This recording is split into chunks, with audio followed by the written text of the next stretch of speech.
Welcome to the Balanced Assessment System, Reporting and Data Literacy for Social Studies. My name is Dusty Shockley. I'm with the Delaware Department of Education.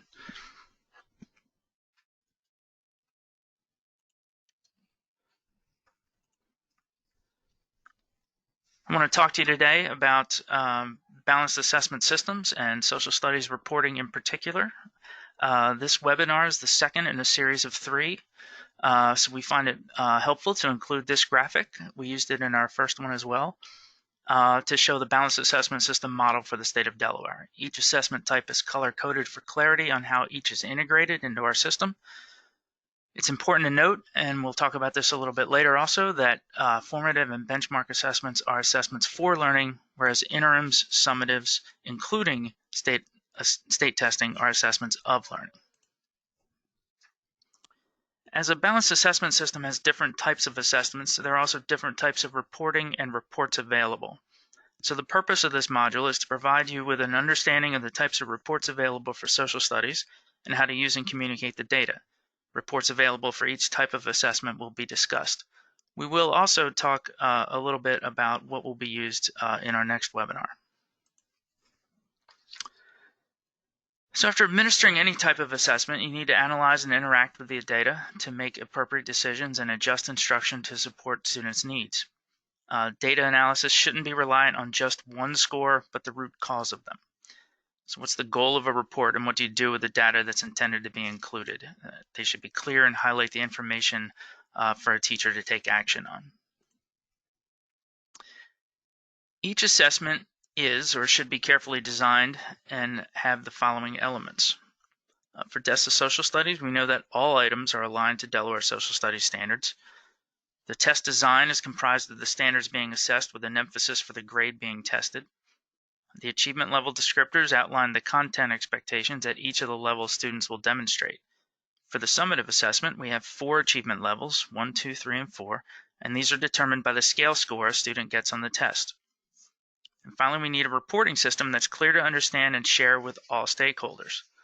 The report should highlight trends, group and grade level data for content and for parents, and they must be individualized to the student level and provide next steps to support student content growth for future knowledge and success.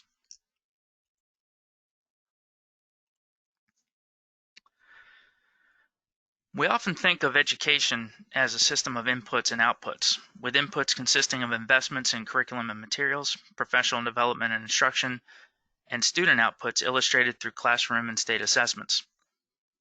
While we all know there's much more involved in the education of a student, there's no denying that these inputs and outputs are important aspects of the processes of teaching and learning.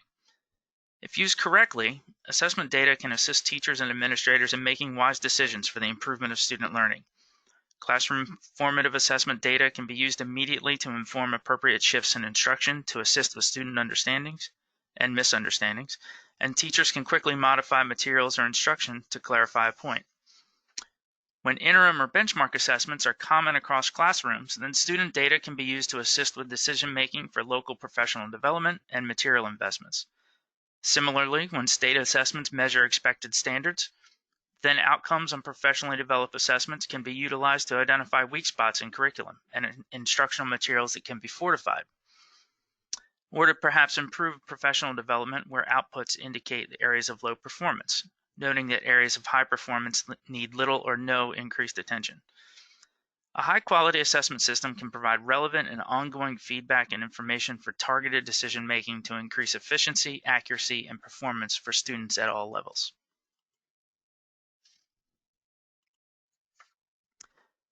So this builds on the previous webinar in which we talked about formative assessment processes, benchmark, interim, and summative. So we'll look at the types of reports for these different assessments. In formative assessment, there probably won't be a formal report. Recall that formative assessments defined as a multi-step interactive process in which students and teachers engage in instructional activities, gather evidence of learning, and use feedback to adjust teaching and improve learning in real time.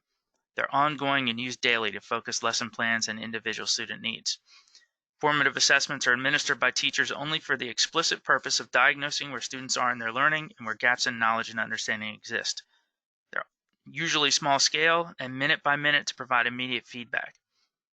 One example of a formative assessment process or activity would include teacher annotations or observations that are happening in the classroom. If there were reports for a formative assessment, they would occur every day. The next type of assessments are benchmark and interim. Currently in social studies, these assessments would be generated at the classroom level. Benchmark assessments are for recently taught material, such as unit or a chapter or a semester, for grades, or to monitor progress toward learning. Test content for these assessments would follow district, school, or classroom curriculum pacing. Interim assessments are general achievement measures to monitor progress toward end-of-year goals and identify students or curricular areas needing additional attention, and the content would often cover a full year standard.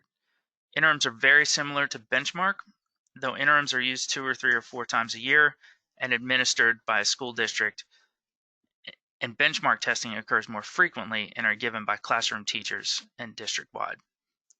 So these types of assessment reports would be designed to serve instructional purposes that should provide results to enable educators to adapt curriculum or better meet student needs. Delaware has rigorous academic standards for what students should know and be able to do at each grade level in social studies. Teachers use these standards to help guide their teaching, to measure how well students in grades 4, 7, and 11 are mastering the social studies standards. The DESSA Social Studies State Accountability Test goes beyond multiple choice and short answer responses and focuses on problem solving and critical thinking to accurately measure student progress.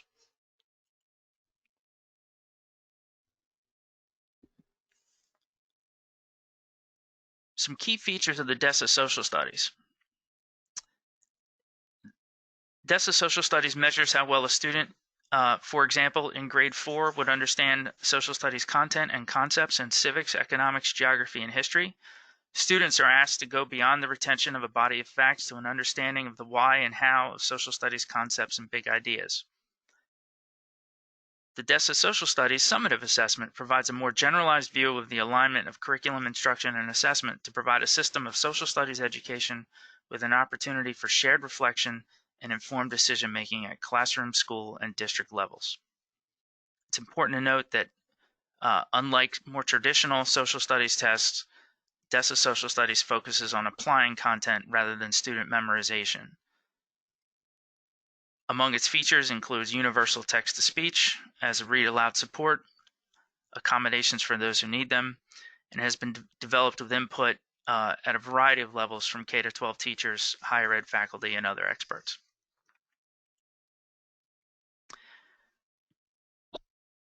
The standards in Delaware in social studies call for an understanding of the purposes, principles, and concepts of civics, economics, geography, and history. And students demonstrate understanding through explanation, interpretation, and analysis. So this slide shows some samples from the achievement level descriptors. And right here at the top, you can see the link underneath for where to find these for each grade. The achievement level descriptors are aligned with and derived from the standards, and in this case, the grade 4 social studies test. They identify the skills and concepts that are present in the standards and that are assessed on the social studies test. So you can think of them as a combination of the standards and the assessment. And they summarize a student's achievement in terms of how frequently and how well he or she is able to demonstrate the ability to transfer knowledge of social studies content and concepts in order to make decisions, solve problems, and address issues in both historical and contemporary settings. So the role of the DESSA test in social studies is to provide evidence that students can take what they learned in the classroom and transfer their knowledge and understanding to a new context or situation presented in the test. The expectation in the standards is that students go beyond retention or memorization of a body of facts to an understanding of why and how in social studies concepts and big ideas. The standards do not expect, for example, that students understand all the complexities and problems of representative democracy by grade 4. Civics Standard 1 for grade 4 asks students to understand that the United States government is divided into 3 branches with specific responsibilities and powers. To simply know the responsibilities and powers of each branch does not meet the expectation of the standard. To demonstrate that level, students should understand why those responsibilities and powers are divided.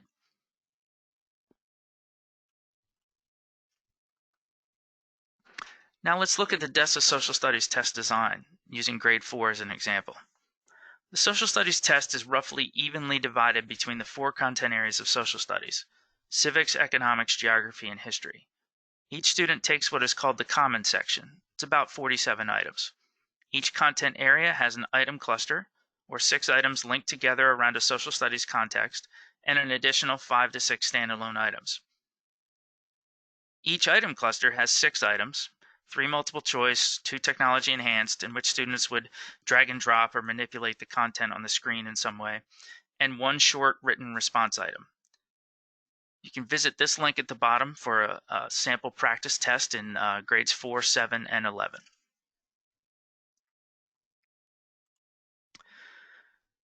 So from this test design would come a sample individual student report.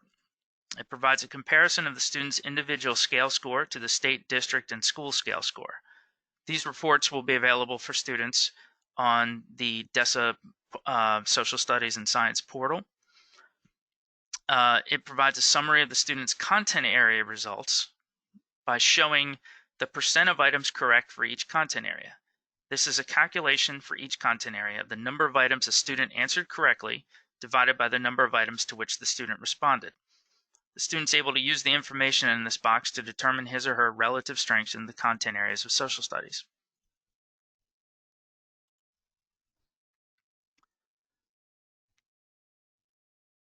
Still using grade 4 as an example, in addition to the common section, there are 12 additional items that help with reporting and provide additional content coverage. This makes for a slightly longer test, but the trade-off is that it provides the ability to dive more deeply into the standards and get a better picture at a school, district, and state level of how well instruction is progressing in particular standards. Each student has 1 additional item cluster and 6 standalone items.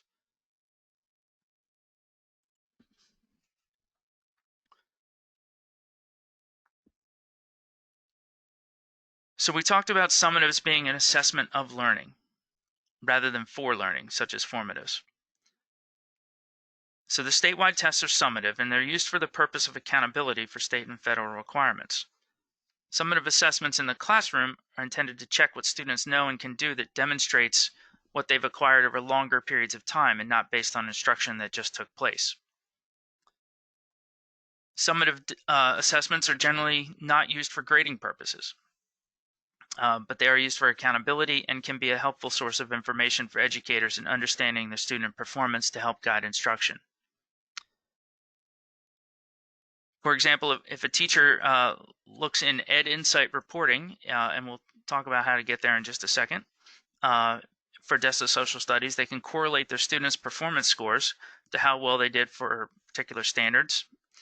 They'll provide teachers with the knowledge that if a certain target was not met by a greater number of students, then that may be an indication of an area to focus instruction, or look further to see if the model of the test question aligns to the teaching methods implemented.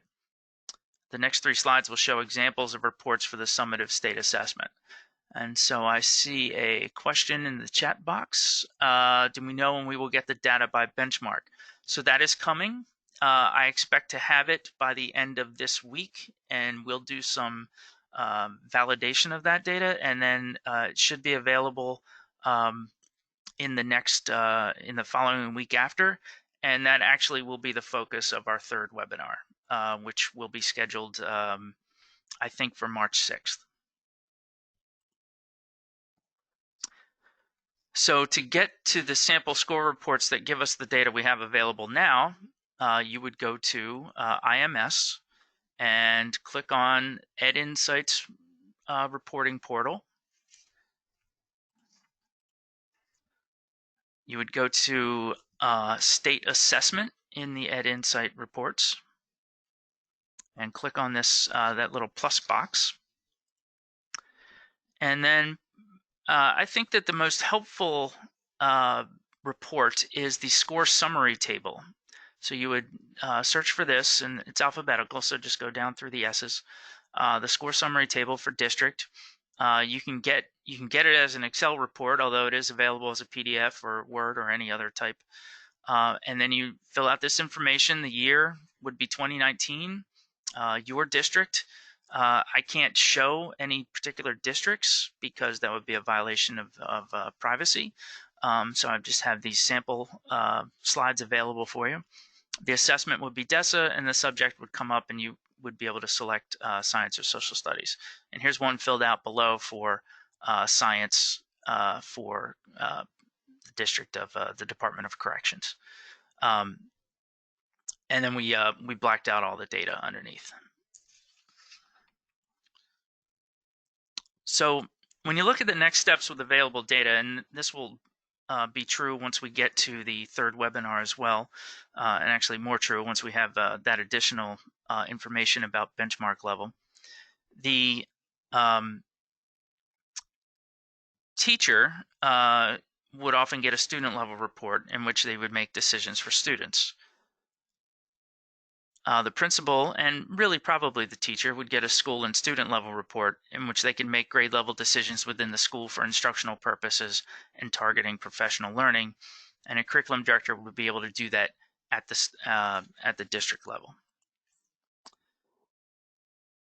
So if you have any questions regarding this information, not just in social studies, but for other assessments as well, you can contact the education associates listed here.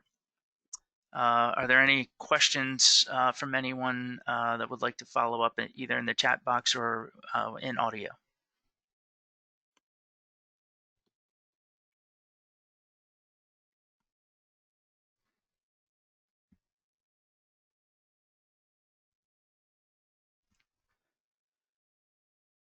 Okay, well, I don't hear anything, so I'm going to pause the recording and move on to working on the next webinar, and we will be sending out some information about when the next webinar is available. It should be within a couple weeks with that additional information about data by benchmark. Thank you very much for joining us today.